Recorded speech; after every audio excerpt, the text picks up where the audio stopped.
시청자 여러분 안녕하십니까? 교과서의 친일파 시간이 돌아왔습니다. 민족 최대의 명절 추석이 얼마 남지 않았어요. 근데 민족 기업이라고 그렇게 뻥을 치고 다녔던 두 기업이 있어요.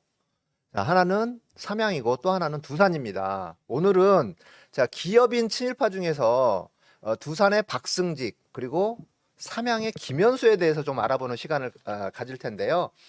먼저 우리 정철승 변호사님 나오셨습니다. 안녕하세요. 안녕하세요. 정철승입니다. 반갑습니다. 네, 그리고 우리 안진걸 소장님 나오셨습니다. 네, 안녕하십니까. 우리 안진걸 소장님 대한민국에서 제일 바쁜 아닙니다.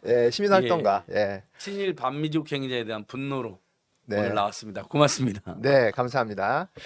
자, 오늘 이제 먼저 두산 삼양을 얘기를 하기 전에 우리가 친일 인명사전에 등재된 친일 기업인 뭐 이런 부분들을 좀 먼저 알아봐야 되지 않을까 싶어요. 네. 친일 인명사전에 등재된 친일 기업인은 몇 명이나 되나요? 친일 인명사전은 우리 민족문제연구소에서 주도해서 그렇죠. 만든 네. 정말 우리 민족에 반드시 필요한 민족정을 회복하고 역사정을 회복하는 좋은 사전인데요. 지금도 민족문제 홈페이지에서는 유료로 이렇게 보실 수가 있습니다. 대표적으로 박승직이나 김은수 같은 사람들을 중심으로 해서 현재 총 48명이 친일명 사전 중에 경제인으로 등재가 되어 있는데요. 네. 유명한 김무성의 아버지 김용주 같은 사람은 지금은 빠져 있는데 그 이유가 친일 행적이 확인이 안 돼서 빠진 게 아니라 네. 친일명 사전을 처음에 만들 때 중앙을 중심으로 작업을 하다 보니까 1차의 명단에 빠진 거고 2차에 회의에서 네. 또 지역에서 활발하게 친일 활동을 했던 사람들 명단 등재를 준비하고 있는 것으로 제가 민정문에서 확인을 받았습니다. 아, 그렇군요. 그래서 대표적으로 두산그룹의 박승직이나 그다음에 오늘 주제가 되는 삼양라면 아닙니다, 여러분. 삼양그룹의 김현수 씨 같은 분들이 등재되어 있다고 보시면 되겠습니다. 네, 저기 명단을 한번 좀 볼까요? 여기 명단에 먼저 우리가 빨간색으로 표시된 게 오늘 김현수, 박승직 씨 이제 관련된 얘기를 좀 할 거고요. 그다음에 저는 여기 명단에서 좀 깜짝 놀란 의외의 인물이 좀 있었어요. 누구냐면 유명한이라고 저 왼쪽 맨 아래쪽에 유명한이라고 지금 들어가 있어요. 혹시 누군지 아시겠어요? 저는 뭐 유명한 분이라는 얘기가 나오는데 이름이 유명한에서 끝납니까? 저 유한장영의 예, 유일한 박사 동생이에요. 그 이름이 비슷하다 맞습니다. 했더니 그래서 이제 네. 유한양행의 집안에서 네. 친일 경력이 있었던 건 팩트로 확인이 되었고요. 네, 네. 아마 유일한 박사님은 그것 때문에 더더욱 기업의 사회적 책임을 네. 강조하지 않았을까 이렇게 저희가 추정도 해봅니다. 네, 네, 예. 그렇습니다. 저기 성공회대 옆에 가면 유한대학교가 있는데 네. 거기에 이제 유일한 박사 동상도 있거든요. 근데 아무튼 그분은 기업의 사회적 책임에 우리나라의 선구자이긴 하죠. 네. 하지만 그렇다 하더라도 그 집안이 친일 밤종에 가담한 사람이 있었던 것 그 자체는 팩트이기 때문에 우리가 막 부끄러웠던 걸 무조건 감추려고만 할 것이 아니라 공과 가를 정확하게 기록하는 것도 꼭 필요한 것 같습니다. 그리고 또 좀 의외 인물이라고까지는 할 수는 없지만 또 이제 눈에 띄는 인물이 또 있어요. 현준호 씨라고 있네요. 아, 네, 저 현준호 씨는 지금 현정은 회장의 그렇죠. 네. 예, 현대그룹 정몽원 전 회장의 네. 와이프고 현재 현대그룹 회장이죠. 네. 그러니까 현대자동차랑 다 분리됐지만 네. 현대그룹의 이제 적통을 이제 주장하고 있는 곳인데 그 아버지가 현준호. 네. 근데 유명한 당시에 친일 반미종의 경제인이고요. 또 이 현준호 현정은 집안은 김무성 김용주 집안라고도 네. 또 친척 관계에 네, 있는 네. 집안입니다. 네, 그러니까 그렇죠. 예전에 친일 반민족 행위자들이 그 친일 반민족 행위로 불을 쌓고 또 자기들끼리 사돈도 맺고 또 친척도 되고 또 친척을 도와주고 그렇게 얽혀 설켜서 우리 민족을 배반하는 그리고 부와 탐욕을 쌓았던 그런 집안으로 우리가 현준호, 현정은 부녀 네. 그리고 김용주, 김무성 부자 네. 같은 집안들을 생각하시면 될 것 같습니다. 네, 네, 그래요. 자, 그럼 친일 기업인 단체는 어떤 것들이 있었나요? 뭐 여러 단체가 있었는데 여기 그 박승직을 보면요. 네. 박승직이 참여했던 단체들이 다 친일 기업 단체라고 보시면 될 것 같습니다. 박승직을 보면 1919년도에 조선경제회 이사를 한 거로 나와 있고요. 1921년에도 일선 기업의 융화를 목적으로 하는 일선이라는 건 이제 당시 일본을 중심으로 조선까지 자기들이 이제 하나다 내선일체란 말하고 비슷한 것인데요. 조선산업대회, 네, 1922년도에 조선실업구락부 발기인, 이런 데가 전부 다 대표적인 친일 반민족의 기업인들 단체라 보시면 될 것 같습니다. 그래서 이제 박승직 같은 경우는 어디로 친일 행위로 등장하냐면 우리 그 안중근 의사가 이토 히로부미를 네. 저격해서 정말 세계적인 쾌거를 했는데 민족적 쾌거이자 세계적인 쾌거죠. 왜냐하면 그렇죠. 당시 이토 히로부미가 2차 세계대전 전이긴 하지만 일본 제국주의자들의 세계 침략에 선봉했었던 리더였거든요. 네. 그래서 전 세계 피아포 민족들에게 굉장한 희망을 줬던 행위인데 당시 조선인인데도 불구하고 이토 히로부미 추모 모임을 주도를 합니다. 그게 이름이 국민 대추도회 발기인이자 위원으로 참여를 합니다. 그러니까 박승진 아예 그때부터 이제 장사를 하면서 사업을 하면서 아주 네. 노골적으로 친일 행각에 뛰어들었는데 그가 이제 참여했던 단체들 조선경제, 조선산업대회, 조선실업구락부 등이 이제 네. 대표적인 친일 경제인 단체라고 보시면 될 것 같습니다. 자, 그렇다면 친일 기업인, 그러니까 친일 경제인의 기준이 뭐 어떻게 되는 거죠? 그 민족 그 문제연구소가 친일 반민족행위 사전에 네. 적극적으로 일제 침략과 일제 통치에 부역하고 협력한 자들이라고 되어 있습니다. 네, 그러니까 여기 기업인 입장에서 적극적으로 부역하고 협력했다는 건 무엇이겠습니까? 예를 들면 일제 침략을 앞장서서 찬양하고 네. 협력하고 그리고 이 자들이 일제 비화에 돈을 많이 벌었잖아요. 돈을 벌면 군수 산업에 기부를 하는 거죠. 뭐 네. 항공기에 뭐 몇만 원 이런 식으로. 그것은 뭐 부인할 수 없는 명백한 친일 반민족 행위라고. 자, 화면을 좀 보면서 얘기를 해볼까요? 이제 경제 분야에 친일 인명사전에 나와 있는 친일파의 기준 해가지고 저 윗부분에 보면 일제히 경제 침탈 정책을 위반 또는 의사결정을 주도한 자와 이의 수행에 적극 협력한 자 뭐 이렇게 돼 있어요. 1번에. 그다음에 두 번째는 국책 경제기관, 그러니까 동양척식 주식회사나 식산은행과 같은 어떤 경제단체의 간부 역할을 했던 사람, 그다음에 군수품 제조업체의 책임자, 그다음에 기고, 광고, 좌담, 강연 등을 통해서 일제히 경제 침탈을 합리화하고 전쟁 물자 동원에 적극 협력한 자. 여기에서 중요한 건 적극이에요. 그러니까 일시적으로 또는 강제적으로 그냥 내가 끌려가서 했다. 아니면 그냥 단순히 창씨 개명에만 네. 참여했다라고 하는 건 친일파 명단에 등재가 되지 않아요. 맞습니다. 그러니까 지속성, 적극성 뭐 이런 부분들이 굉장히 중요한 이제 기준이 되는 거죠. 예. 그리고 여기 이제 두 번째 보면 전쟁 협력자라고 돼 있어요. 전쟁 협력자에는 국방 헌납과 모금을 주도하여 일제의 전쟁 수행에 적극 협력한 자, 그 다음에 애국기, 보국기 등 비행기 헌납 운동에 적극 참여한 자, 국방의 명목으로 금품 1만 원, 당시 화폐 기준 1만 원 이상을 헌납한 자, 국방의 명목으로 반복적, 지속적, 다액의 금품 헌납한 자, 그 다음에 학병, 지원병, 징병, 징용, 공출 등을 적극 선동하거나 강요한 자. 왜 지들은 안 나가고 강요를 했을까요? 자, 일본군 위안부 강제 연행에 관여하거나 모집을 주도한 자와 위안소를 운영하여 일제의 전쟁 수행에 적극 협력한 자. 요게 이제 경제인, 그다음에 전쟁 협력자 이제 기준이 되는 거죠. 예. 그 참고로 일제강점기 때 그 화폐의 가치가 네. 그냥 평범한 그 직장인들 한 달 급여가 한 30원 네. 뭐 이제 뭐 그렇게 얘기를 하더라고요. 그런데 이제 그런 거에 비교를 해 보면은 10,000원이라는 액수는 아주 상당히 큰 돈이죠. 굉장히 큰 돈이죠. 네. 네.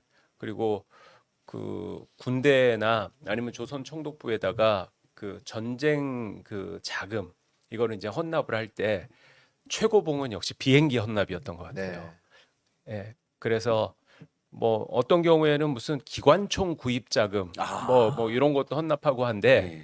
그런 것들은 그 상대적으로 대단히 소소하고 정말 요 그 친일 인명사전에 이름이 실릴 정도면은 비행기 한 대 정도는 헌납을 하든가 네, 그랬던 것 같습니다. 그 김무성이 자기가 붙인 김용준 애국자라고 이렇게 조작을 해가지고 큰 이슈가 되고 문제가 됐는데 어느 나라 애국자였다는 거예요?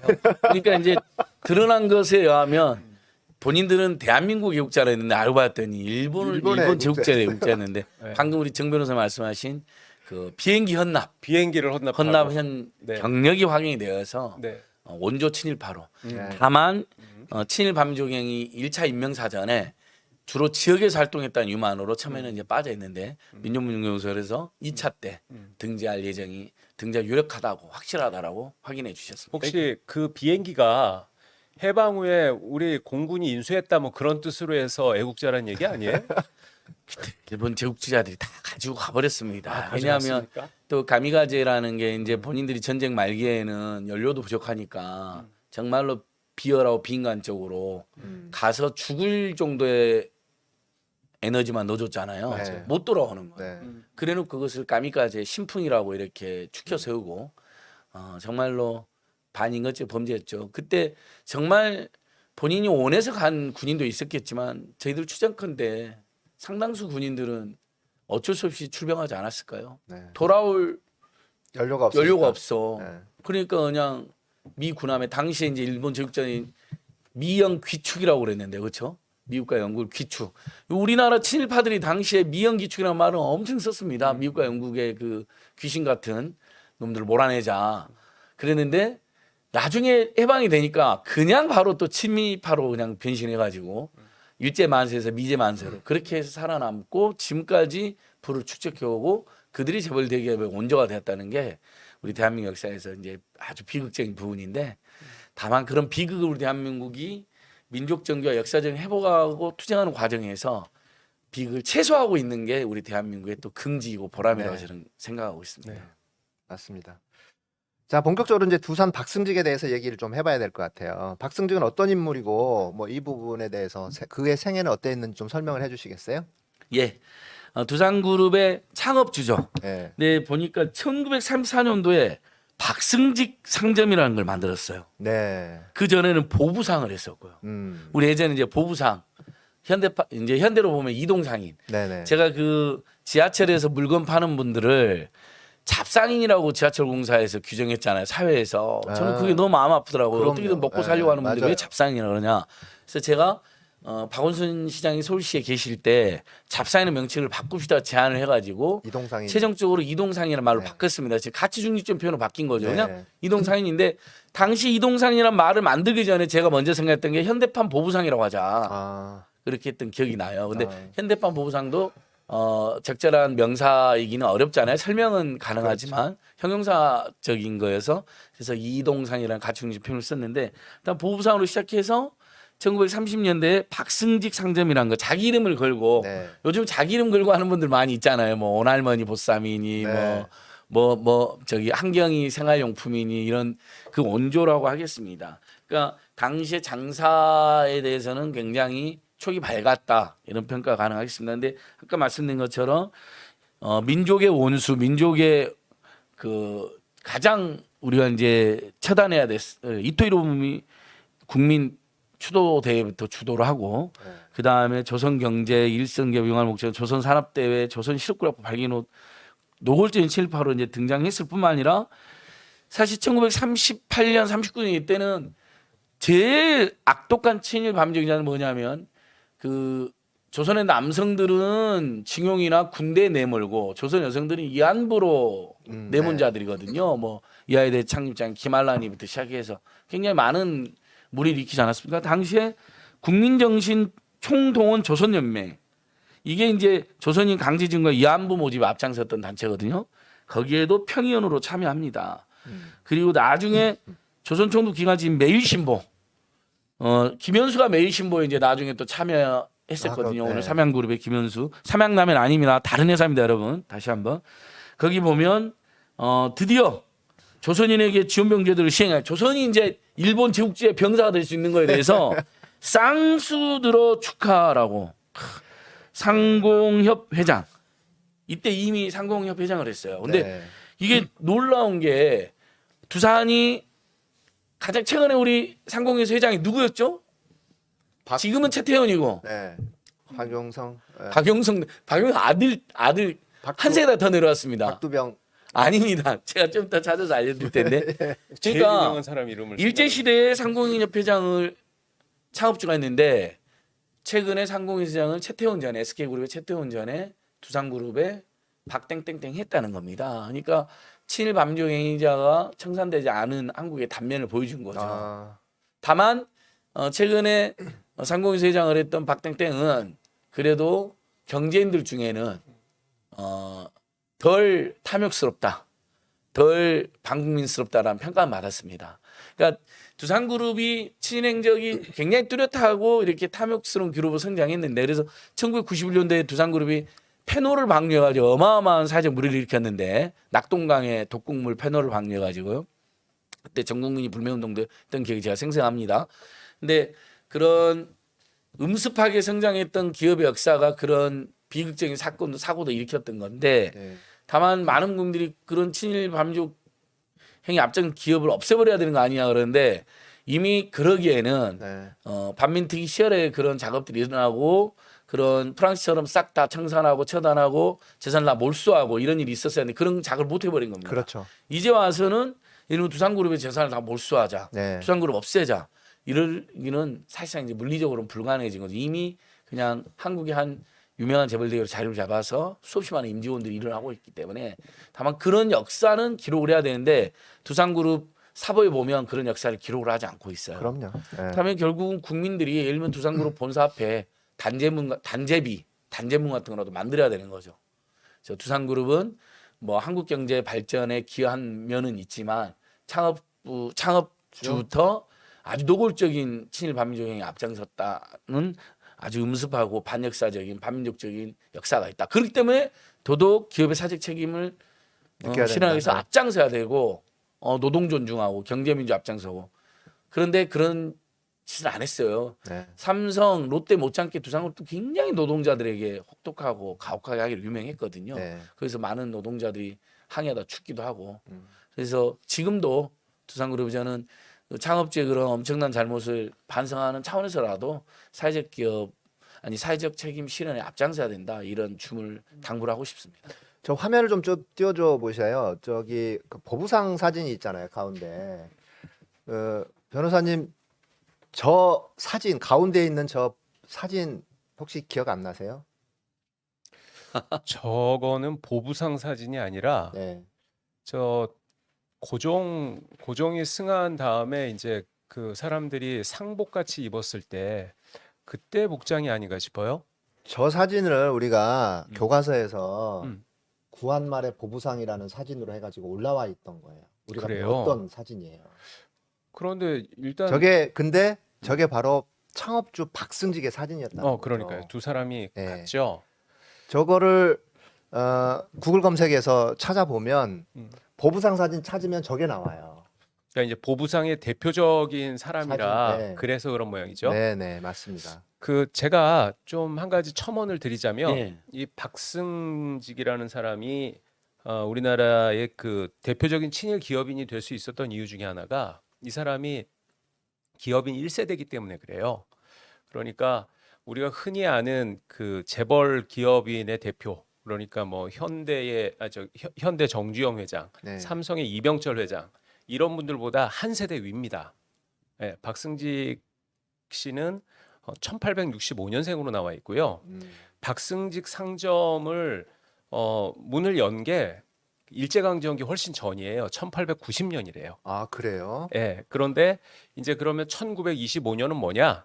그거는 주식회사 체제로 바꾼 게 그 1925년이라는 거죠. 1934년이라고 이렇게 되기도 하고 그러는데. 그러니까 네. 이제 그거는 주식회사로 네. 형태를 그냥 근대 기업으로 바꾼 게 그거고. 아 그렇군요. 이제 그래서 우리나라의 어떤 그 근대 산업 그다음에 뭐 네. 유통업이라든가 이런 것의 1세대의 대표적인 사람이 박승직이었습니다. 그렇군요. 저 사진을 좀 볼게요. 1896년도에 설립을 처음으로 한 거죠. 근대 네, 저금의 아. 슈퍼마켓 쉽게 말해서. 그렇죠. 상점. 저기 박승직 상점이라고 왼쪽 사진 있잖아요. 네. 근데 처음에 이제 박승직 상점이라고 이렇게 갔었는데 1941년에 사명을 변경을 해요.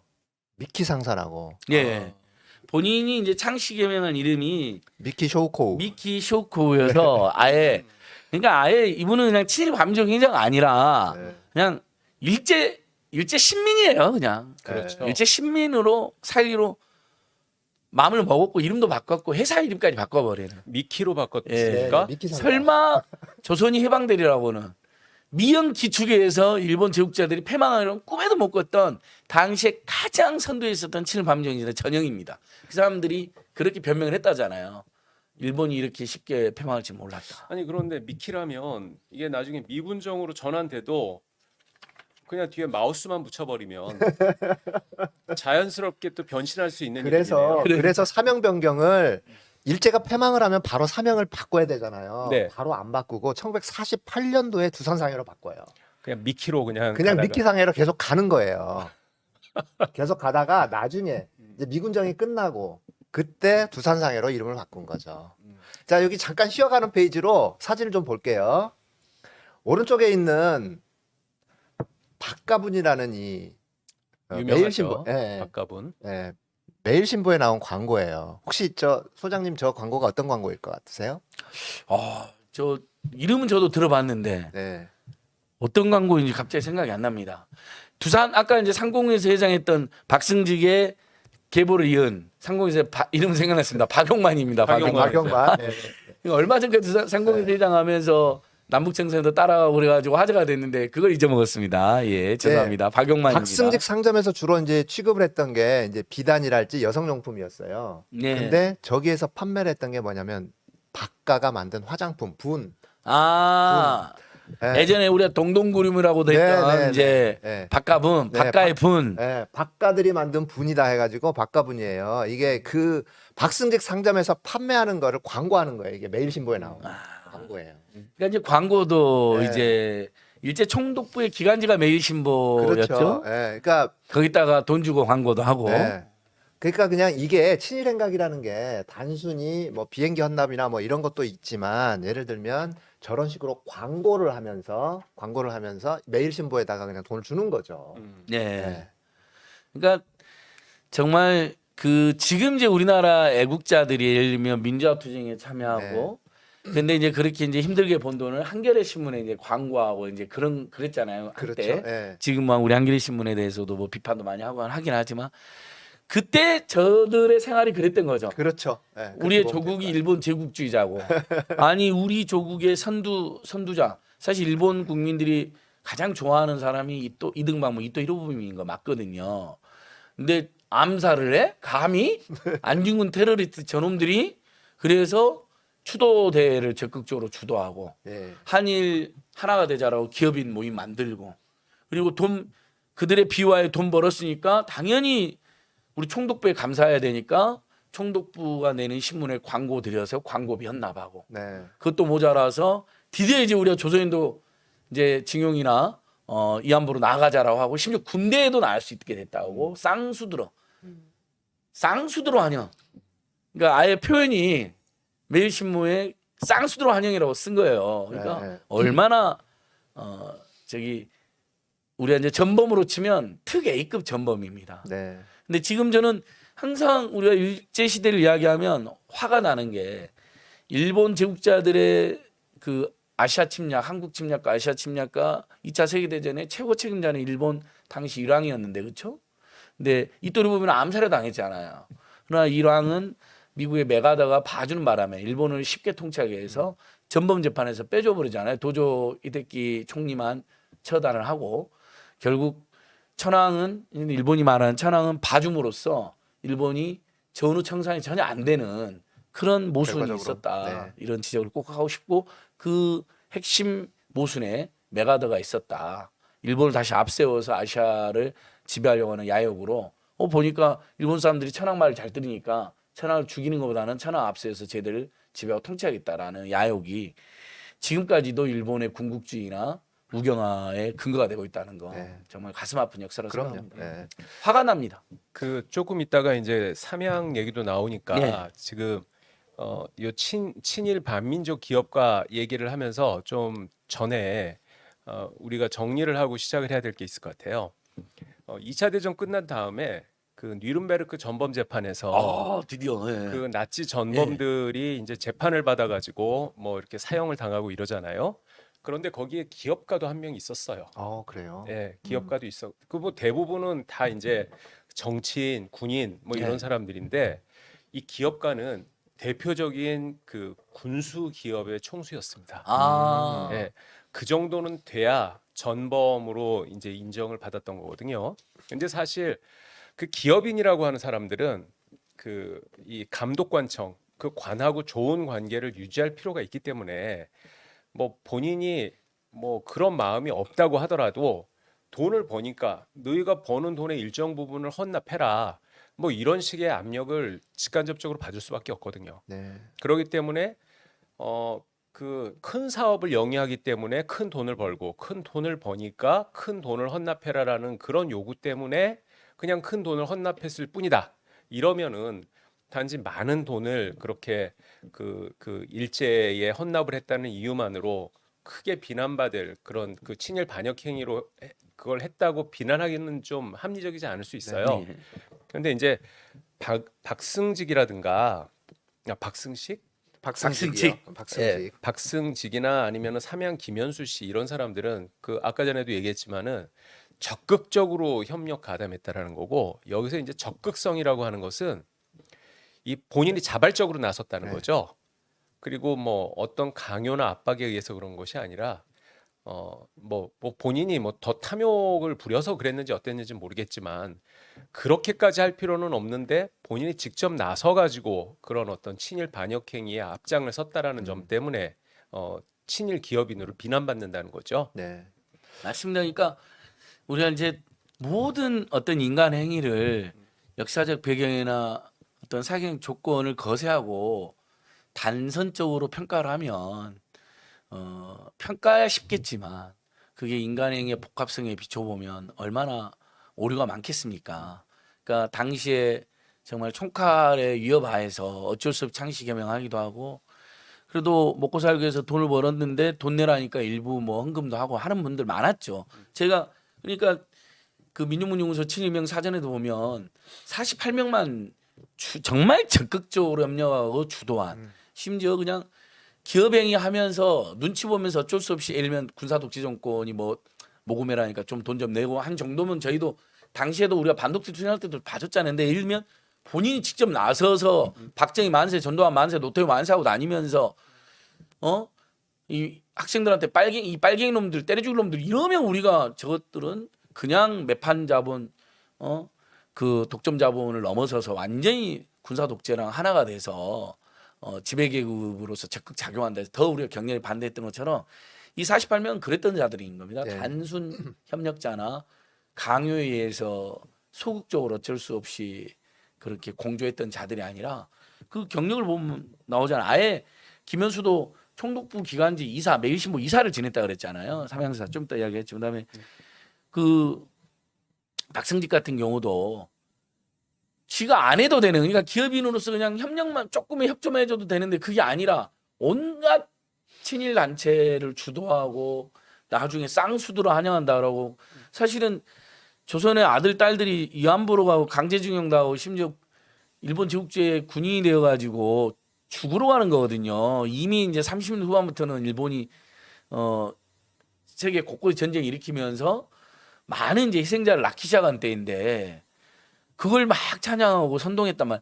근데 아까 이제 우리 작가님도 했는데 아마 본인들 자식들은 안 보냈을 거예요. 그래서 실제 이 박용만 상공회사 회장이 아까 제가 대를 위한 이제 상공회사 회장을 했다고 했는데 박승직이 창업주고 박두병이 두산그룹 초대 회장입니다. 네. 그 밑에 이제 그 유명한 박용곤, 박용원, 박용호, 박용선, 박용현, 박용만 이때 형제난도 벌어졌죠. 네. KBO 회장으로 유명했던 박용호가 있었는데 동생 박용선과 박용만이 짜가지고 결국 박용호를 박용성이 당시 박용호가 참여연대까지 와가지고 제보를 했는데 시민단체 MBC 뉴스도 크게 나오고 그랬어요 당시에. 그랬죠. 그런데 오히려 박용호를 박용선과 박용만 등이 짜고 몰아내가지고 박용호 씨가 비극적으로 자살로 생을 마감한 일이 있었습니다. 그러니까 지금 현재 3대까지 내려와 있고 지금 두산그룹은 박서원까지 해가지고요 4대 5대까지 지금 내려와 있어요. 그러니까 친일이 제대로 청산되지 않으니까 결국은 두산그룹은 이제 한국에 자리를 잡게 된 겁니다. 하지만 아까 말한 것처럼 그렇다 해서 그 창업주 집안의 창업주가 주도한 재가가 없어지는 건 아니고 저는 반드시 단제문과 단제비는 설치를 해야 된다. 두산그룹 앞에라도. 실제 그렇게 한 데가 있거든요. 지금 광주 전남 쪽에서는 김용주, 네. 김무성 전남방직 회장이었잖아요. 그러니까 김용주에 대해서 단제문을 만들어 놨어요. 설치를 해놨어요. 전남방직 앞에다가. 왜냐하면 후세가 잊지 말자는 거죠. 그가 방직회사를 세워서 지역경제에 기여한 부분이 있다 하더라도 적극적인 친일 반미적 행위였다는 것은 명백한 사실이니 단제문을 딱 단제석을 만들어 놨거든요. 저는 그렇게라도 우리가 계속 근데 그 작업을 민족문제연구소가 훌륭하게 해놓은 거죠. 친일 반민족 인명 사전으로 사전에는 영혼이 남아 있는 겁니다 현재. 독일 같은 경우에 이제 벤츠하고 BMW가 나치에 협력했던 그런 부분들이 있잖아요. 나치 시절에 거기 군수용 자동차를 헌납을 하고 뭐 이런 부분들이 있어요. 근데 실제로 벤츠랄지 그다음에 BMW 본사에 가면 그 부분을 자기네들이 다 명시를 해놨어요. 1층에 로비에 그 부분들이 역시 다 명시가 돼 있어요. 루포 전문 작가님 가보신 거예요? 아니, 가보진 않았고요. 예, 저도 자료를 다 찾아봤어요. 봤군요. 예. 그래서 물론 그것마저도 기업을 홍보하기 위해서 사용을 하고 있다라고 얘기를 하지만 그 정도도 안 되고 있는 우리나라예요. 예.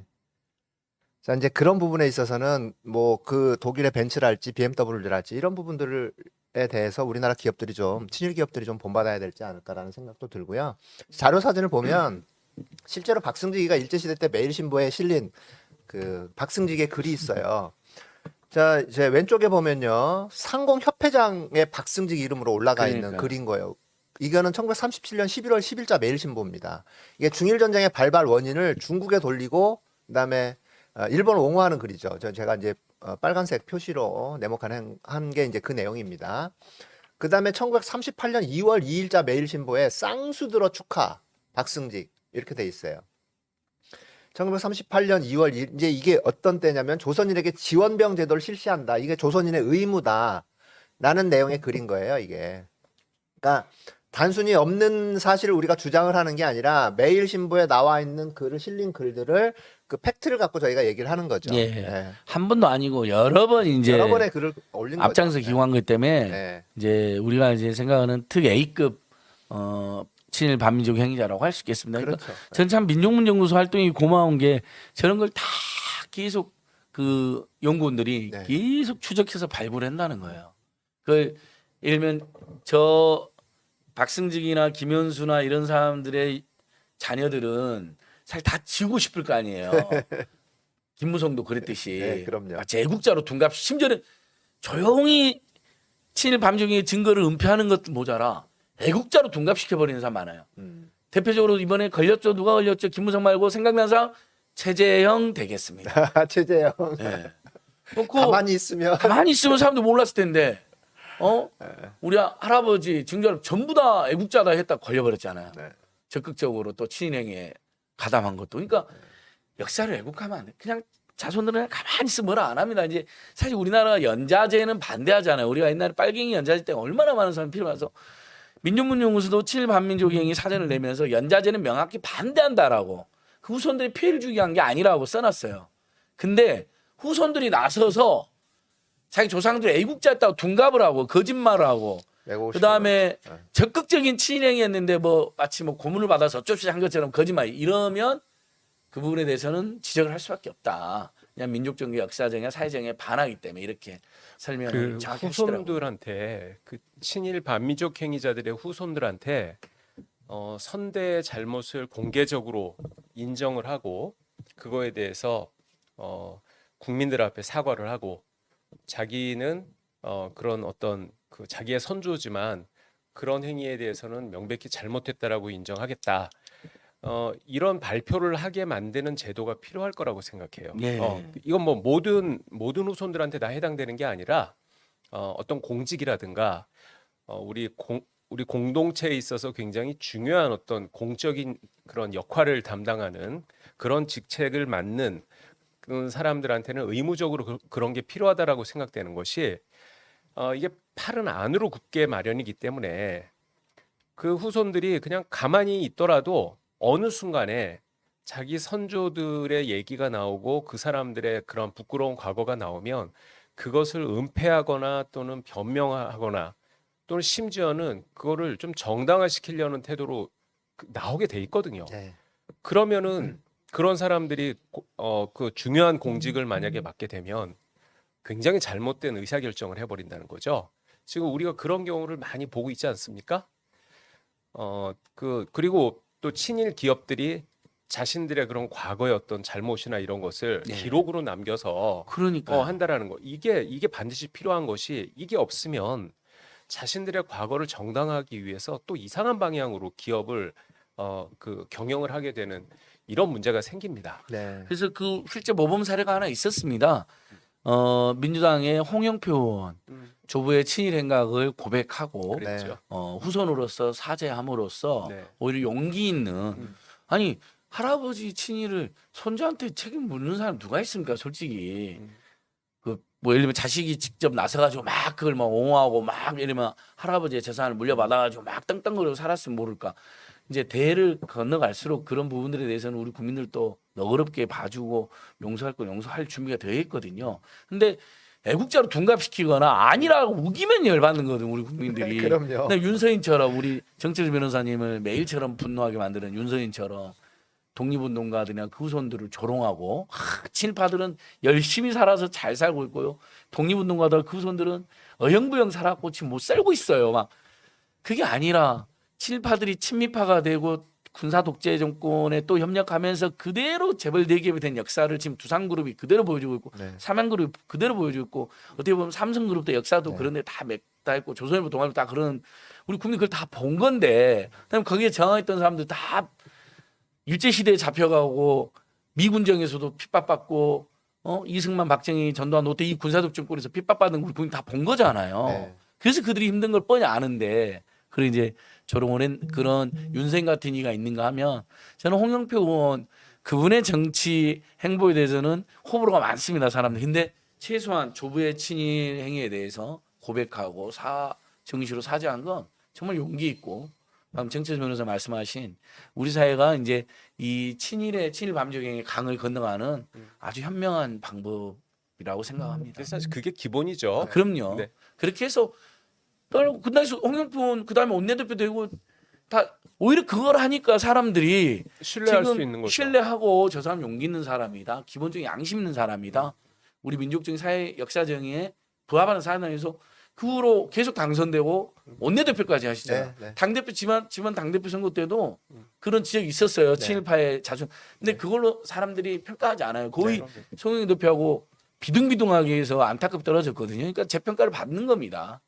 그 잠깐 이제 홍영표 원내대표 최홍표 의원의 얘기를 좀 잠깐 말씀드리면 저 같은 교회를 다니고 있어요. 아, 그러세요? 근데 그 교회는 왜 이렇게 유명한 분들 많이 다니세요? 아니, 교회가 좀 규모가 있다 보니 근데 그 교회 담임 목사님이 그 애국지사였던 독립지사였던 주기철 목사님의 손자예요. 아. 그 홍영표 원내대표가 페이스북에다가 그런 글을 올리고 자신이 이제 사죄한다라는 네. 이제 그런 글을 올렸잖아요. 근데 그 다음 주에 예배 때 그걸 소개를 하더라고요. 아이고.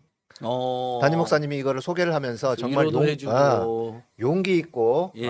참 밝히고 싶지 않은 선조의 과거인데도 불구하고 이렇게 밝혀서 고맙다 그러면서 박수 받고 또 용기 있는 행위에 감사드린다 뭐 이런 얘기가 또 있었어요 교회에서 또. 그 주기철 목사님은 일제 시대 때 신사참배 궁성요배 그 거부해가지고 예. 옥사하셨던 네네 분이시죠? 그분입니다. 예.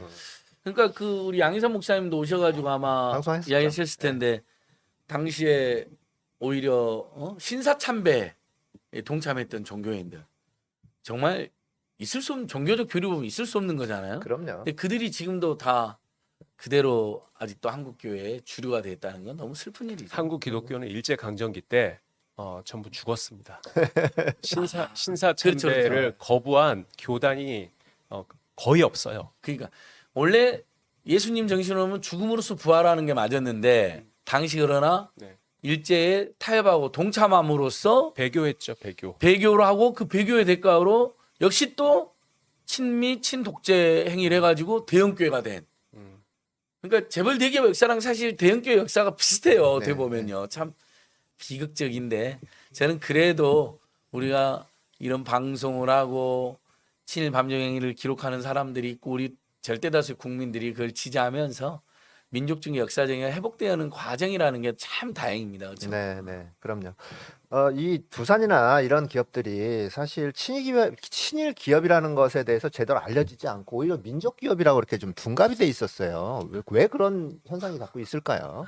그러니까 일제 시대 때 네, 조선에서 일본인 사업가들도 있었잖아요. 동양측 주식회사도 네, 있었고.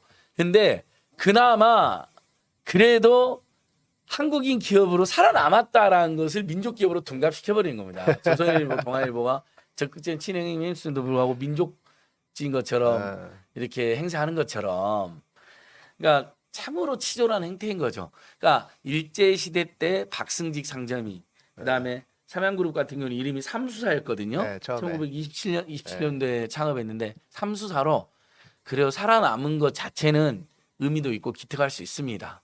그런데 그 살아남은 이유가 뭐냐?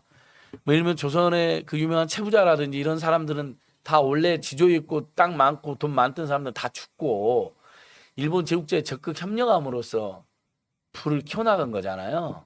그래서 큰 기업이 된 거거든요. 그걸 민족 기업이라고 말할 수는 없죠. 머리만 검은 머리였던 네. 사실상 일본 기업이었던 거죠. 네. 그걸 시인해야죠. 네, 그럼요. 그렇게 그런 아픈 역사가 있었다. 네.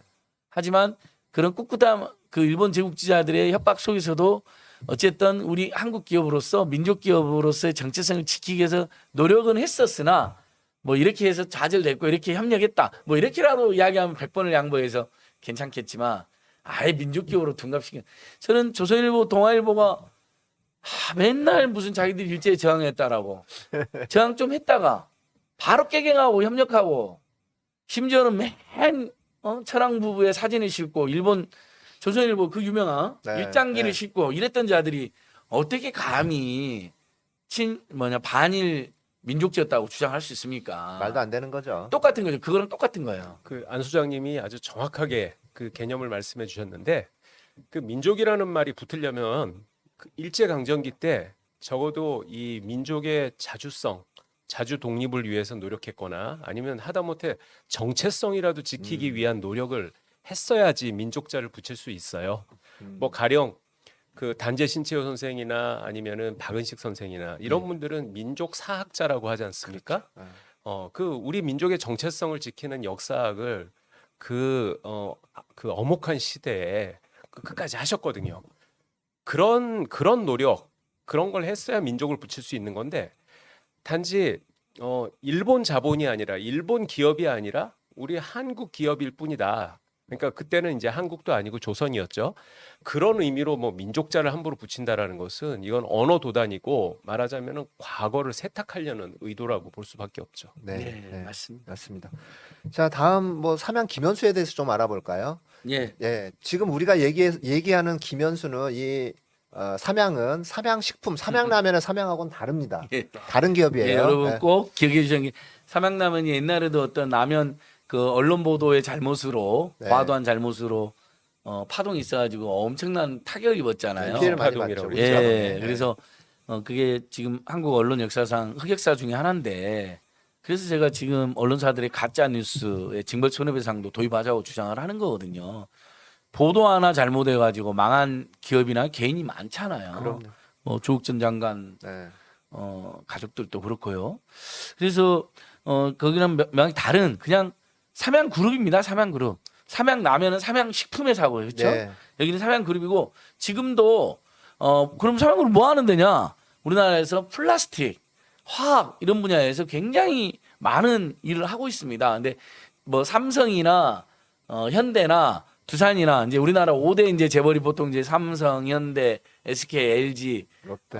그다음에 롯데 이렇게 하는데 거기급까지는 안 되지만은 활발하게 활동했는데 27년도에 삼수사를 창업해가지고 김현수라는 사람이 근데 그 이후로 적극적인 친일행위에 가담합니다. 국민총력, 조선연맹, 조선임전보국당, 조선국민의용대 이건 전부 다 일본 제국주의가 하나 돼서 조선이 미영 기축하고 싸워서 장렬하게 일본 제국주의를 위해서 노력하자 싸우자 이런 단체들이었거든요. 그래서 반민특위에서 실제 체포가 된 사람입니다. 네. 근데 또 반민특위 하니까 이승만이 반민특위를 무력화시킨 거에 대해 또 이제 분노하게 되는데요. 다만 이 사람은 반민특위에서 조사받을 때 본인이 잘못했다라고 과오를 시인했죠. 예, 네. 과오를 깔끔하게 시인한 것으로도 네. 유명한데 대부분의 친일파들이 끝까지 자신들의 과를 인정하지 않고 또는 흔적 지우기 심지어는 애국자로 둔갑시킨 것에 비하면 그나마 말년에 양심은 지켰다라고 볼 수 있겠습니다. 근데 그래서 2009년도에 사실 친일 반민족 행위와 관련해서는 두 가지 명단이 있습니다. 하나 민족문제연구소가 낸 친일 반민족 행위 사전이 있고요. 하나는 2009년도에 우리 노무현 정부의 정식으로 만들었던 이제 2002년 당선된 노무현 정부 때 만들었던 네네네. 친일 반민족 행위자 진상규명과 재산환수위원회가 있었잖아요. 네. 거기서 만든 명단이 있습니다. 거기에도 김현수는 일제 국방연금을 내고 학도병 권유연설. 학도병 권유연설은 여러분 다시 한번 말씀드리지만 우리 학생들 젊은 학생들에게 위안부로 가라, 징용으로 가라, 군인으로 가라는 건 전범 중에서 그러니까 친일 반민족행위자에서 특 A급 친일 반민족입니다. 왜냐하면 자기 자식들은 보내지도 않으면서 남의 자식들을 전쟁터로 내모나서 죽게 만든 자들이거든요. 그럼요. 아주 악질입니다. 일본 제국주의 앞잡이로 만든 것이고 그래서 심지어는 그렇게 앞잡이로 내몰아갖고 정말 전사하신 분들이 지금 야수꾼 신사 일본 신사에 합사되어 있어요. 귀신이 되어서도 일본 제국주의자들의 앞잡이로 지금 몰려있는. 그래서 이희자 선생님이나 이런 분들이 우리 아버지 입회를 걷어달라 하는데 일본 제국자들이 무슨 소리냐, 당시에 니네들은 우리 한국 시민들이었고 니들이 선동해서 그리고 직접 입대를 했고 그러다 천황표로에서 싸우다 장렬히 전사한 우리 한국 시민들이 때문에 우리는 우리가 끝까지 기르겠다 해서 그 우리 한국인 조선인 전사자 입회를 내놓지 않고 있어요. 천황의 앞잡이, 그다음에 일본 국민들이 신으로 만들어놔 버렸어요. 일본은 여러분 알다시피 천황을 중심으로 하는 신도를 믿는 나라입니다. 일본에 가보면 깜짝 놀라는 게 한국은 밤하늘에 교회가 너무 많이 보이잖아요. 십자가. 일본은 교회가 안 보입니다. 없어요. 성당도 없어요. 없어요. 절도 많지 않아요. 다 신사예요. 다 신사만 있어요. 신도만 믿어요. 천황을 정점으로 해서 조상신도 믿고 천황신도 믿고. 곳곳에 신사예요. 네, 굉장히 그러니까 일본이 지금 제2의 군국주의 하나 또는 제2의 우경화를 하기 굉장히 좋은 조건으로 그것도 꼽힙니다. 예를 들면 세계 시민 정신으로 어떤 기독교나 카톨릭이 가지고 있는 또는 불교가 가지고 있는 박애 정신이라든지 평화 정신과는 거리가 먼 종교를 가지고 있고 일본 헌법은 황당히 아까 말한 것처럼 메가더가 천황을 전범해서 빼주고 대리 통치하기 편하게 하려고 하면서 전쟁을 할 수 있고 군대를 보유할 수 없는 일본 헌법 평화헌법 구조는 만들어놨지만 그건 잘하니만 일본 헌법 1조는 천황의 나라라고 써놨습니다. 그건 그대로 유지해놨어요. 그러니까 일본 헌법을 보면 깜짝 놀랍니다. 전 세계 많은 시민들이 아니 세상에 대부분의 나라들은 헌법 1조에 민주공화국이다가 대부분 들어가 있거든요. 네. 뭐 노동에 고착한 민주공화국이다, 대한민국 민주공화국이다, 뭐 이제 미국처럼 아예 표현의 자유가 들어가는 나라도 있고요. 제 다른 나라 일본 헌법 1조를 보면 다 인민이 주인이 되는 또는 뭐 프랑스 같은 경우는 연대와 간용의 공화국이다. 차별을 금지한다. 이렇게 또 써놨어요. 톨레랑스와 솔리다리티. 그러니까 자기 나라가 가장 강조하고 싶은 조항을 일조에 많이 넣어놨었는데 일본은 놀랍게도 우리나라 국민들 일본 헌법 다 읽어보셔야 돼요. 그럼 일본의 본질이 그게 느껴져요. 일본은 천황의 나라라고 일본 헌법 1조 우리 써놨다니까요. 아직도요. 아직도 있는 거. 아직도 그것이 버젓이 있는 나라예요. 그러니까 서기력을 안 쓰는 유일한 나라입니다. 북한도 가끔 주체력을 쓰지만 서기력을 같이 쓰죠. 같이 써요. 일본은 아예 동전에도 서기력이 없어요. 천황력만 있어요. 평성 지금 이제 평성이잖아요. 이제 평생 바뀌었군요. 최근에 무서운 나라예요. 그런 거 보면 깜짝 놀래요. 아 일본은 언제든지 그럼 다시 한번 지금 천황은 지금 일본 왕은 선대왕하고 지금 왕은 일본의 군국주세력과 약간 거리를 두고 있거든요. 다시 전쟁을 하고 군국주의 하려는 것에 대해서 마음에 안 들어 마땅치 않게 생각하고 항상 반전 메시지를 내요. 그나마. 근데 나중에 어떤 새로운 또 천황이 와가지고 옛날에 히로히토 천황처럼 전 세계를 지배할 야욕이 생기면 지가 신인데 지가 다 지배해야 되는데 지구를 또 한 번씩 전쟁이 일으키지 말할 법이 없어요. 그러니까 이건 저희는 내부적으로는 친일 반민족 행위를 철저히 청산하고 외부적으로는 세계 시민들하고 일본의 군국주의를 경계하고 감시하는 연대를 강화해야 됩니다. 이건 네. 많은 사람들이 걱정하고 있는 부분이에요. 일본이 나중에 어떻게 폭주할지 모른다.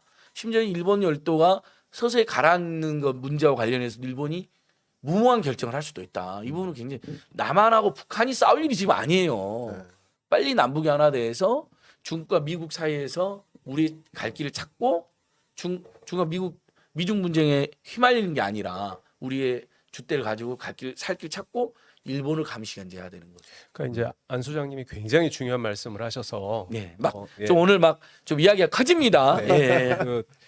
뭐 이제 그 밑밥을 다 깔아 놓으셨기 때문에 제가 이것도 이제 좀 정리를 해야 될 것 예, 같은데 정리 좀 해주십시오. 그 일본이 무서운 게 바로 그런 거죠. 그 모든 그 민주공화국들은 다 삼권 분립이나 뭐 이제 아니면은 주권이 국민에게 있고 뭐 이런 어떤 상호 그 견제와 균형의 맞습니다. 시스템이 있기 때문에 이상하게 폭주를 하고 그러기가 쉽지가 않아요.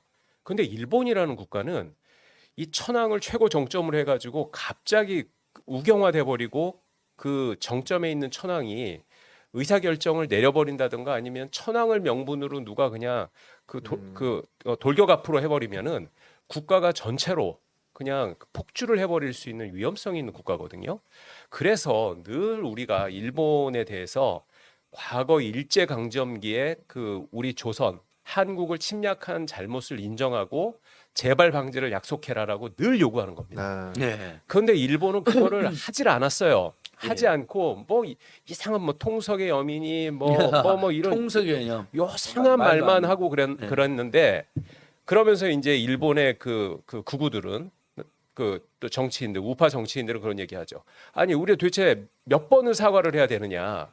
실제 그 사람들은 사과를 한 적도 없고 사과보다 더 중요한 것은 과거사에 이웃 국가를 침략한 잘못을 인정을 하고 그것은 잘못이기 때문에 앞으로는 하지 않겠다라는 이 얘기를 하라는 거거든요. 그래야 우리가 일본을 믿고 정상적인 외교 관계를 맺고 앞으로 같이 나아갈 수 있는데 그거를 안 하고 있다라는 것은 앞으로도 언제든지 순간적으로 침략국으로 돌변할 수 있다라는 뜻이잖아요. 네.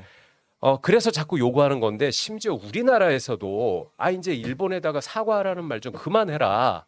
이런 얘기를 하는 그런 사람들이 많이 있습니다. 물론 이제 잘 몰라서 그런 얘기를 하는 건데 일본이라는 나라의 이런 특수성도 알아야 되고 그리고 그러기 때문에 일본과 우리가 정상적인 외교 관계를 수립하기 위한 전제로서 일본의 잘못 인정과 사과가 그것이 굉장히 중요한 의미를 갖고 있다라는 거 우리가 분명히 인식을 해야 합니다. 네. 네. 그래서 일본 헌법 1조를 제가 다시 읽어보니까 일본 천황은 일본국의 상징이다. 이렇게 되어 있어요. 그러다 일본 국민의 총애에 기초한다. 그러니까 일본이란 나라뿐만 아니라 일본 국민들 모두를 대표한다고 아예 써놔버린 거예요. 헌법 1조에다가. 전 세계 어느 헌법에도 이런 헌법이 없어요. 그러니까 여기에 위험한 겁니다. 일본이 정말 현대도 아니고 근대 민주주의 국가라면 헌법 1조부터 없애야 돼요. 뭐 제가 일본 국민이 아니기 때문에 우리가 그걸 쉽게 이야기할 수는 없겠지만 일본 내에서도 실제 그래서 천황제나 헌법 1조를 폐지해야 된다고 주장하는 분들이 있습니다. 일본의 평화단체나 NGO 단체를. 근데 굉장히 극소수예요. 그게 비극이에요. 일본에 지금. 이제 처음에 그 친일 기업가로 돌아가서 삼양그룹의 김현수 그 창립자는 그 인촌 김성수의 그렇죠. 바로 동생이죠. 김성수 동생이라는 게 매우 중요하죠. 네, 그거를 좀 우리가 염두에 두고 살펴봐야 될 것 같습니다. 예, 그 김성수와 김현수의 어떤 관계랄지, 그러니까 단지 어떤 혈육 간의 관계뿐만이 아니라 기업 운영에 있어서도 관계랄지 이 부분 좀 설명을 해주시죠. 예, 일단은 그 김현수는 인천기준 친동생으로 1925년도에 경성방직 경영을 주도했고요. 네. 그때 김현수가 경성방직을 비롯해 삼양사, 해동은행 등 경영하고 일제 만주춘향에는 만주가 사업장에서 1939년 남만방적 주식회사까지 설립했습니다. 그리고 그 다음부터 경성부 주재 만주국 명예총영사, 조선총독부 중촌 참의직, 네. 그리고 중일전쟁 발발 이후에는 경성방직 기반으로 군수산업에 아예 뛰어들고요. 그다음에 1944년도에는 전쟁 지원을 위한 조선항공공업 주식회사. 그러니까 아까 또 박승직하고는 또 다릅니다. 네. 박승직은 막 이제 선동하고 비행기 헌납하고 뭐 돈 내고 뭐 이런 걸 주로 했는데 이제는 아예 이제 우리가 흔히 말하는 미국이 군산복합체라고 그래서 위험하다 전쟁으로 먹고 사는 것처럼 아예 일제 전쟁에 딱 붙어 먹었다 해도 과언이 아닐 것입니다. 그리고 그러면서 매일신보 이사까지 지내면서 조선총독부의 앞잡이까지 해서 조선총독부도 무려 4차례나 포상을 받았습니다. 네. 이게 1944년도 조선항공공업 주식회사를 설립을 했다고 돼 있는데 김현수가. 근데 요거는 박흥식이가 설립한 조선 비행기 공업 주식회사하고는 또 달라요. 네. 다른 회사예요. 그렇죠. 좀 이따 이제 박흥식은 뭐 하신백화점을 만드는 유명한 반민특위 체포 1호잖아요. 네. 그러니까 그들끼리 앞서거니 뒤서거니 일본 제국제 앞잡이 노릇으로 경쟁을 했다고 보시면 될 것 같고요. 이제 그 비슷한 시기에 김성수는 동아일보를 이제 만들어 가지고 처음에 동아일보를 만들고 민족지를 선포한 건 잘했지만은 조선일보랑 같이 네. 어느 시점에서부터는 적극적인 친일행위에 가담해서 결국은 조선일보의 방응모나 동아일보의 창업주인 김성수나 친일 반민족 행위자 명단에 나란히 등재되는 그런 불명예. 우리 국민으로서는 민족정의와 사회적 역사적인 회복인 것이고 그리고 민족지라고 무조건 우기는 동아일보와 조선일보의 제대로 된 친일 반민족의 역사가 정식으로 인정이 됐고 뭐 소송까지 하고 난리 피웠거든요. 그 집안에 다. 그러나 네네. 친일행위가 법원에서도 매우 보수적인 매우 수구적인 법원임에도 불구하고 명백한 팩트가 있기 때문에 친일 인명사전 등재가 합법이다 이렇게 다 결정이 났습니다. 네. 그 조선일보와 동아일보가 민족지라고 말하는 것은 그건 진짜 지나가는 소가 웃을 일인데요. 굳이 민족자 쓰고 싶으면 반민족지라고 얘기를 해야죠. 아 맞습니다. 우리 정 변호사님 페이스북에도 그냥 정말 속 시원한 글들을 항상 올려놓으시는데 오늘 또 너무 재밌어요. 우리 저 정철수 변호사님 페이스북에 들어가서 이렇게 보면 너무 재밌어요. 그걸 또 적폐 언론들이 또 받아가지고 그거 비판하고 욕하느라고 바빠요. 이렇게 조중동이. 그 조중동은 저기 정철승 변호사님을 스토킹하는 거예요. 도대체 정 변호사님 지금 좋은 일하기도 바쁘신데 뭐 글만 올리면 막 기사를 쓰대요. 아니 그게 또 심지어 채널A나 뭐 이런 데서 또 막 보도까지 나와요. 방송까지 나와요. 걔네들이. 아니 제가 사실 공언은 했잖아요. 조선일보 폐간 예. 운동하겠다고. 예. 아 너무 멋있으셨어요. 그때 주변에서 걱정하는 전화가 많이 왔다면서요. 뭐 그렇죠. 이제 조선일보의 어떤 문제 이런 것을 아주 좀 그 투철하게 생각하지 않는 분들이 염려해 주시는데 그런데 조선일보가 우리 한국 사회에 어떤 의미를 가지고 어떤 문제가 있는지를 그걸 제대로 알면 누구나 똑같은 판단을 내릴 수밖에 없어요. 네, 그럼요. 예. 일장기를 제호에 올려놓은 자들인데 민족지라고 한다는 건 너무 그럼 말이 안 되는 거예요. 가증스럽고 그럼요. 혐오스럽습니다. 너무 뻔뻔한 거죠. 예. 예. 그럼 반역행위고요. 예, 그렇죠. 아니 반역행위는 폐간이 돼야 되는 거죠. 그래서 네. 정 변호사님 지금 조선일보 폐간 운동을 하고 계시는 거잖아요. 아니 근데 문명 국가의 원칙이 반역행위에는 공소시효가 없어요. 예, 그거 맞습니다. 너무 멋있었어요. 그 말. 네, 네. 아무리 최고였어요. 오랜 시간이 흘러도 반역자는 처단해야 그럼요. 그 국가가 망하지 않습니다. 예. 그래서 우리 정 변호사님이 너무 정당한 마음으로 아무리 존경받는 원로 철학자다 하더라도 김영석 교수님이 세상에 어떻게 일본의 가장 극우 군국주의 가짜 뉴스를 많이 내보내고 틈만 나면 한반도와 남북을 이간질하고 한반도를 음해하는 쌍깨이 신문 인터뷰를 해가지고 네. 그것도 일본 군국주의자들이 제일 좋아하는 문재인 정부가 한일을 망쳤다라는 그게 신친일파들의 지금 짓거리거든요. 하는 짓이 요즘 맨 걔들이 하는 말이 그거잖아요. 문재인과 한일 관계를 망쳤다. 한일 관계가 우리에게 생명인데 마치 한미일 안보 협력이 없으면 대한민국 곧 오늘이라도 망할 무너질 것처럼. 것처럼 제2 망할 아프가니스탄 쓸 것처럼 얼마나 그 줏대 없고 대한민국의 이 저력 경제 발전과 민주주의를 동시에 일궈놓고 거기에 못지않게 세계 거의 6, 7권의 국방 대국가에 만들어낸 이 저력을 개무시하고 아니 억지로 나몰라라 하는 거겠죠. 네. 대한민국이 싫은 거예요. 그 자들은 제가 항상 하는 얘기가 있어요, 여러분. 사실 우리나라 같은 국민이지만 정신적 미국 시민권자들, 정신적 일본 일본 시민권자들이 시민권자들. 너무 많아요. 그 사람들은 조국이 미국이나 일본이라고 생각하는 사람 많고요. 네. 자발적인 미제 간첩, 일제 간첩도 굉장히 많습니다. 북한 간첩이 문제가 아닙니다. 북한 간첩만 문제가 북한도 그런 거 해서는 안 되겠지만 네. 뭐 최근에 그런 비슷한 사건이 있었는데 물론 과장 논란이 있습니다. 조작 논란이 있는데 청주 지역에서. 근데 실제 보면 지금 우리나라에 보면 일제 간첩, 미제 간첩 훨씬 더 많아요. 대한민국 국익보다 한반도 평화와 화해와 협력과 경제적 번역의 국익보다 어떻게든 미국 편과 일본 편을 들어가지고 미국과 일본의 국익에 기하는 이게 간첩 아닌가요? 그럼요. 예, 적국에게 또는 경쟁국에게 대한민국을 하는 게 아니라 적국 경쟁국을 위해서 봉사하는 사람 이게 간첩이거든. 사이 간자 이 첩자가 들을 첩자 뭐 이런 거잖아요. 말해줄 첩 뭐 이런 거거든요. 간첩 사이에서 듣고 전해준다는 뜻이잖아. 맨날 한국에서 벌어진 일을 전해주는 거고 심지어 이제는 그 노골적으로 일본의 극우 신문하고 그냥 아예 대놓고 문재인 정권을 요구하고 일본 국익에 복무하는 인터뷰를 해요. 이건 당연히 정 변호사님이 분노의 글을 쓸 수밖에 없었는데 그랬다 정부는 사람이 또 막 음해하는 기사를 봤습니다. 이제 살려고 발버둥 치는 거라고 봅니다. 신친일파들이요. 그럼 알겠습니다. 신친일파 청산원들 함께 나서겠습니다. 네, 그 좋습니다. 우리 국민들은 토착애우라고도 하죠.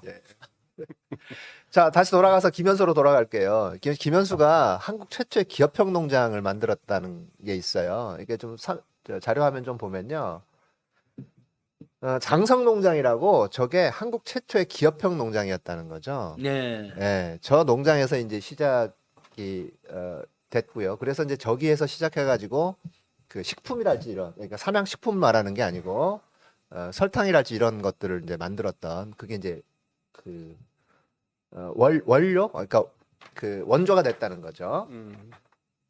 자, 그런 얘기가 좀 있고요. 그다음에 저는 이제 조선 임전 보국단에 대해서 좀 얘기를 하고 싶은 게 이 조선 임전 보국단에 중요한 친일파들이 다 모여 있어요.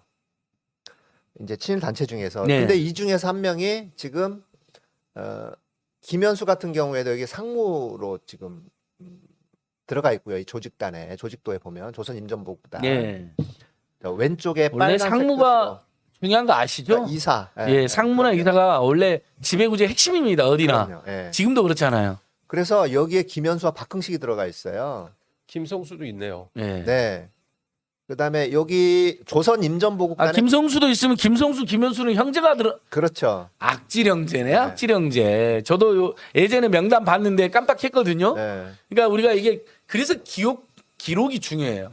왜냐하면 기억은 늘 잊어먹어 버리잖아요. 저런 걸 우리 국민들이 다 봐야 되는데 그렇죠? 그리고 저기에 최린이라는 사람 있잖아요. 아유, 최린이라는 유명한 사람은 문학가, 예. 천도교. 저기 33인에 들어가 있어요. 천도교 지도자 아니었나요? 네, 33인에 네. 들어가 있는데 민족 대표 33인에 들어가 있는데 저 사람이 매일신보 사장까지 하잖아요. 그러니까요. 매일신보 사장을 했던 사람인 거고요. 그래서 여기에 단장이 이제 최린이었고 그다음에 방응모랄지 이광수, 김환란 뭐 중요한 사람들 우리가 정말 한두 번 이름 들어본 사람들은 다 들어가 있어요. 윤치호, 김성수, 뭐 주요한, 모윤숙 뭐 이런 사람들. 이게 1941년 10월 22일 날 조선 임전보국단 결성대회가 열렸는데 여기에 김현수, 김성수 형제가 다 같이 들어가 있다는 거예요. 야, 정말 저건 온 국민이 방응모, 김성수, 김현수. 근데 아까 여러분 박승직이 조선 상공협회장이었고 네. 그 손자인 박용만이 최근에 한국상공회사 회장을 했다고 그랬잖아요. 황당한 게 이 삼양그룹의 김현수도 네. 결국 또 해방 후에 또 이승만이나 박정희 군사독재군이 협력하면서 뭐가 됐느냐 정경련 초대장이 됐어요. 아, 이게 그렇군요.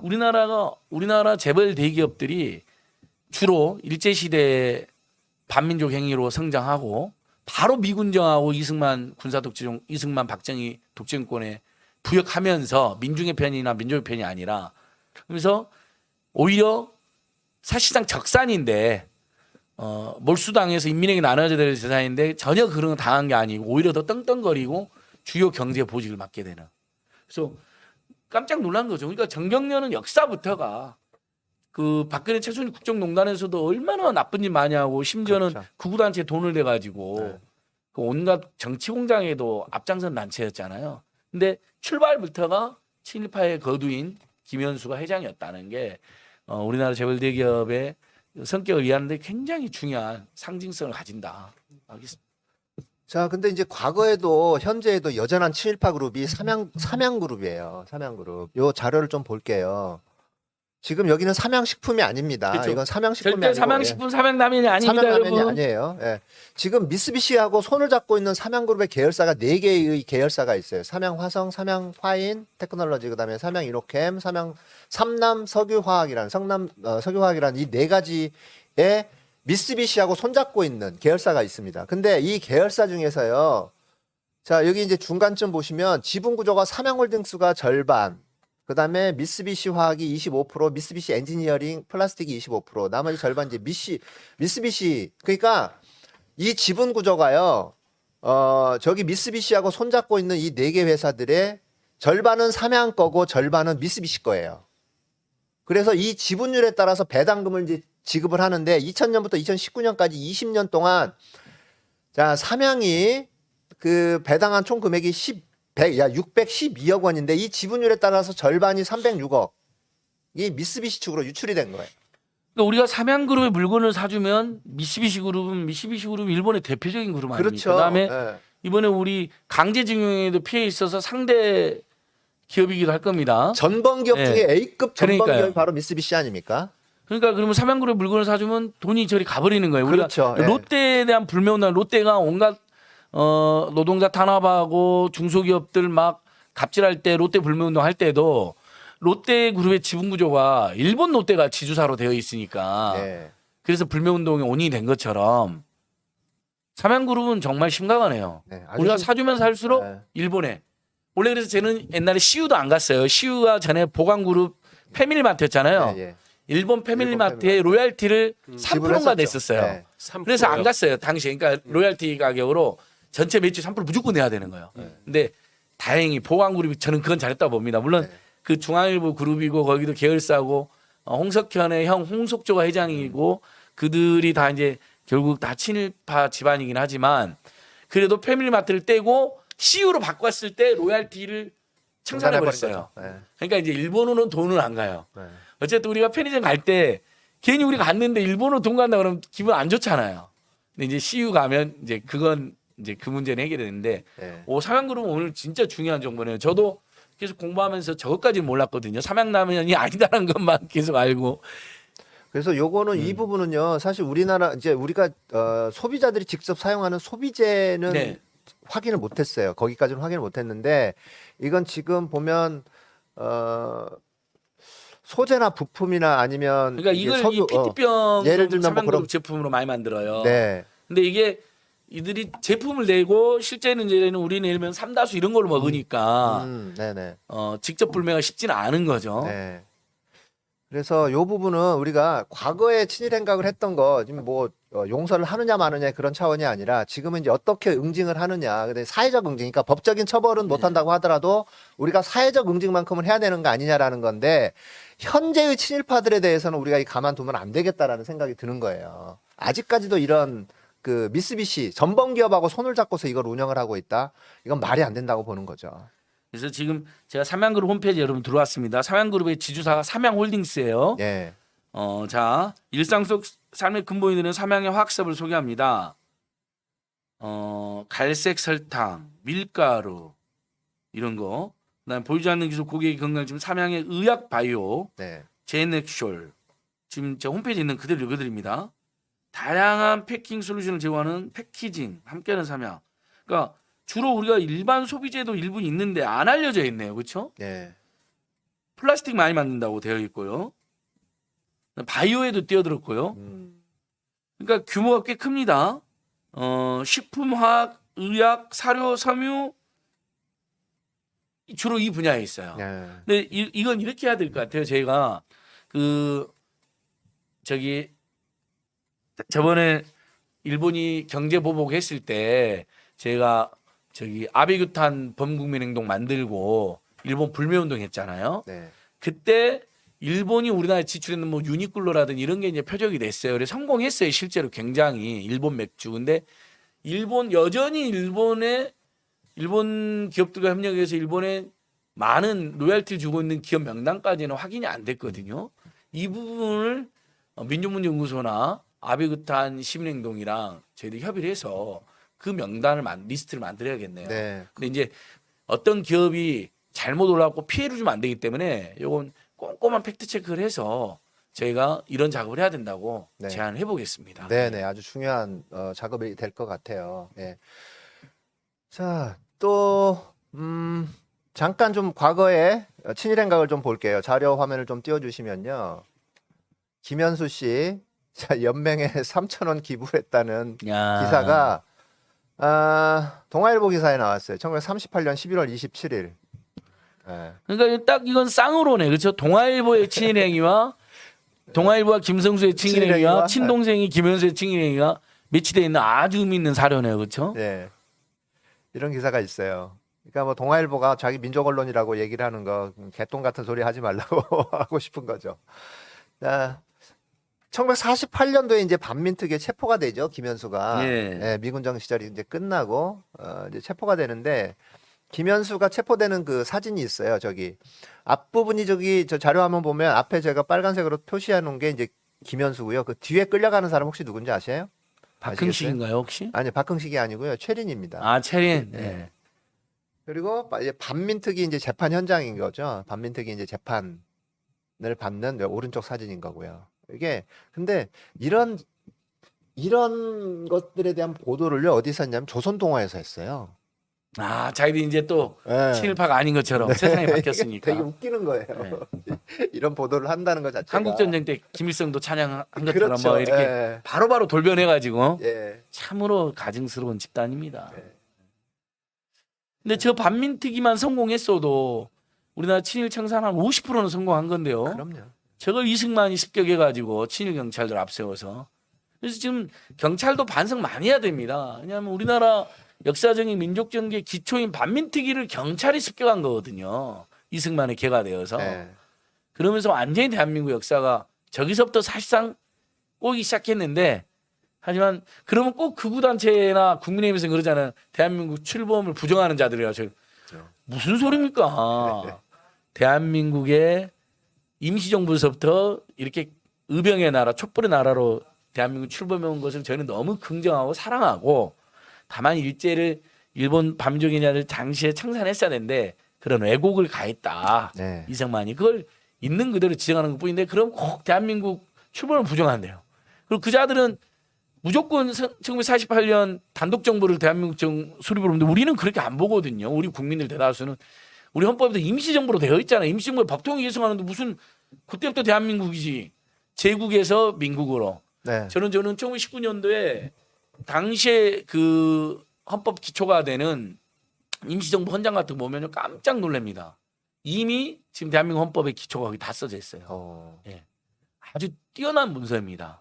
그러니까 거의 세계 인권선 1948년도에 유엔에 채택한 세계 인권선언문보다 훨씬 더 명문으로 제국의 나라가 아니라 인민의 나라, 민중의 나라를 선포하고 모든 권력이 국민에게 있고 어떠한 차별도 있어서는 안 된다 국민들 사이에 그게 딱 잘 명시되어 있어요. 네. 그게 1919년 임시정부의 정신이고 당연히 그걸 우리가 계승한 겁니다. 자, 친일 반민족 행위에 대해서 그 김현수가 2009년도인가요? 거기에 이제 명단에 올라갔죠. 예, 그렇습니다. 명단에 올라갔는데 이게 반발을 하는 소송을 냈어요. 김현수 가족 유족들이 소송을 냈죠. 그 결과가 어떻게 됐죠? 당연히 원고 이제 유족들이 온 거니까 원고패소 네. 결정이 났습니다. 재판부에서는 교육사업과 사활동에 기부했고 경성방지부에 경성방지 일부 민족기업 성격이 있다 하더라도 그러나 1937 이후에 내선 일체와 침략적 협력하는 방향 경쟁을 따고 친일 교육을 해 거액을 기부한 점이 있죠. 친일의 결정은 적법하다라고 결론 내렸는데요. 네. 이게 김성수의 행위가 거의 비슷하잖아요. 처음에는 뭐 민족 교육자인 것처럼 해서 학교도 만들고 언론도 만들었으나 어느 시점에서는 적극적으로 미영 기축보다 일본 제국주의자가 훨씬 뛰어나다, 위대하다, 망할 리가 없다. 그래서 조선은 그냥 일본과 하나가 돼서 아예 우리가 일본이 돼서 살아가자. 장시 개명하고 회사 이름도 막 일본어로 바꾸고 그랬던 흐름에 김현수가 있었던 것이죠. 그러니까 아마 이제 재판부에서도 초기에 경성방직이나 동아일보 같은 데가 민족기업적 성격이 일부 있었던 건 맞다. 뭐 우리가 그걸 또 처음부터 부정할 필요는 없잖아요. 처음에 그런 의도로 출범했을 수 있죠. 그러나 어느 시점에서부터 그런 행위들을 모두 다 지워버리고 친일 반민족에 앞장섰다면 그 자들의 그 행적은 두고두고 기록해서 역사가 민족이 다시는 그런 일 없도록 해야 되는 것이죠. 그러니까 과거에 이제 민족 그 진영에서 사실 이제 독립운동이랄지 여기에 이제 참여를 했다고 하더라도 이후에 그 친일파로 이제 그 변절을 하는 그런 과정이 있잖아요. 보통 그 과정이 언제부터로 좀 많이 보는 거죠? 통상적으로는 1930년대 한 중반, 네. 그러니까 이제 중일 전쟁에서 일본이 뭐 거침없이 승리를 하고 나서 그렇죠. 막. 중국의 승리를 거두고 네. 그리고 이제 그 대동아 전쟁으로 나가가지고 이 동남아시아 그다음에 인도차이나 반도 쪽으로 막 나아가고 이제 그때 우리나라 그 민족주의자들 국내에 있었던 이런 분들이 많이 변절을 해버리죠. 네. 그러니까 이 일본의 국력에 압도돼 버려 가지고 독립에 대한 어떤 기대랄까 희망을 잃어버린 분들이 그때 많이 나타납니다. 그리고 뿐만 아니라 그때 일본도 이제 그런 본격적인 전쟁에 뛰어들기 전에 이 후방의 어떤 그 불온 세력들을 한번 일망타진하는 일을 먼저 시작하거든요. 그때 아주 심각한 그 인권 유린이 벌어져요. 아, 예, 그래서 웬만한 그냥 뭐 특별히 어떤 그 독립 운동이나 뭐 이런 활동을 하지 않는 인사들까지 다 강제 연행돼 가지고 몇 달씩 모진 고문 당하고 뭐 그렇게 해서 완전히 그냥 의지가 꺾여 버립니다. 예, 그렇군요. 배운 사람들은 물리적으로 한 뭐 딱이나 이런 거 몇 대 맞으면은 완전히 그 자기가 겪어본 적이 없기 때문에 멘붕이 와 버려요. 그러니까 이제 일본이 거침없이 승리를 하고 음, 국내 독립운동이 막 이제 소멸하고 도저히 견딜 수 없으니까 이제 회에 이제 무장투쟁으로 전환하고 그럴 때잖아요. 임시정부도 1919년대 패기 있게 출범했지만 굉장히 이제 어려움 겪고 막 분열하고 이승만 같은 이상한 사람 막 나타나고 이제 그런 상황이니까 다 토항해버린 거죠. 어떻게 보면. 근데 네. 그래서 더더욱 1930년대 중반 후반 40년대 회에 나가서 무장투쟁을 전개하고 준비했던 뭐 김구 선생님이라든지 김두봉, 김원봉 뭐 평가가 분분하지만 김일성 같은 사람들은 재평가를 받아야 되는 겁니다. 당시 어쨌든 해방 후의 행적에 대한 또 비판은 별개로 하더라도 어쨌든 그 사람들은 모두 배신하고 모두 토항하고 오히려 일제히 개가 될 때 목숨을 걸고 무장투쟁을 했잖아요. 네. 암살하고 테러하고 심지어 군대를 키우고 그러니까 이번에 홍범도 장군님 들어오신 것부터 시작해서 얼마나 절대다수 국민이 너무너무 긍정 보람을 느꼈죠. 윤서인 같은 네. 사람들 빼놓고 토착이도 빼놓고. 그런데 근데 여기서 중요한 것은 네. 뭐냐면 그 1930년대 뭐 중반 후반 이때도 국내에 있었던 그 분들 중에서도 그 변절하지 않고 더 그냥 꿋꿋하게 그렇게 일제에 맞서서 저항했던 분들도 또 많이 있어요. 예, 그런데 그런 분들을 우리가 잘 몰라서 그러고 그런 분들은 일부러 또 알리지 않으려고 하는 세력이 있어요. 왜냐면은 자기네들의 그 어떤 변절이나 배신이나 반역을 그때는 그럴 수밖에 없었다. 모두 다 그랬다라고 변명을 하기 위해서 소수의 그렇게 투쟁을 했던 분들은 아예 그냥 묻어버리죠. 우리는 그런 분들 기억해야 합니다. 그래야겠네요. 그렇죠? 예. 그러니까 영화 밀정이나 암살 같은 데 보면 그런 분들이 나오지 않아요. 그럼 좀 더 우리가 실명으로 더 꼼꼼히 기록을. 네. 그러면 친일 반민족행위 이제 사전 못지않게 우리 민족 저항 투사들, 지도자들 사전도 물론 이제 국가 보훈청에서도 하고 뭐 여러 책도 나왔는데 민간에서도 좀 더 그런 할 필요가 부분도 있을 것 더 같아요. 네. 아예 집집마다 마치 집에 가보면 성경책 하나 있잖아요, 다들. 근데 저는 성경책도 의미가 있지만 우리나라 헌법책이 있어야 되고요. 그다음에 친일 반민족 행위자 사전이 있어야 돼요. 그다음에 민족 저항 지도자들, 무장투쟁 지도자들의 책이 별도로 다 한 곳씩 있었으면 좋겠어요. 네. 그 최근에 베스트셀러가 되고 있는 그 만화책인데 박시백 화백이 친일파 열전이라는 그렇죠. 네, 그 네, 냈거든요. 만화책. 그런데 그럼 박시방 하백님이 그것도 만들어주면 좋겠다. 지금 준비하고 계세요. 예, 그러니까 그래요? 네, 아, 네. 그럼 멋지다. 그 네. 만화로 왜냐면 만화가 좋은 게 사진이나 그림을 실을 수가 있잖아요. 일반 네. 책에 비해서 그분들이 그래서 외모도 우리가 이렇게 다 기억하면 좋으니까요. 네. 윤석열처럼 그래야 안중근 의사하고 윤봉길 의사를 헷갈리는 그런 황당한 일은 없지 않겠습니까? 네, 독립운동가 열전. 예, 준비하고 계세요. 너무 좋네요. 네. 기대가 큽니다. 네. 자, 마지막 질문 하나 드릴게요. 예, 친일 기업에 대한 어떤 불매 운동이 있었잖아요. 2019년부터 네. 해가지고 그리고 뭐 그 노재팬 운동 뭐 이런 부분들도 있고 그러는데 우리가 친일 기업인들, 그러니까 뭐 두산이랄지 삼양이랄지 오늘 살펴본 그런 그 기업에서 만드는 제품에 대한 불매 운동 정말 필요하냐라는 것에 대한 물음표가 또 있을 수 있어요. 예. 예.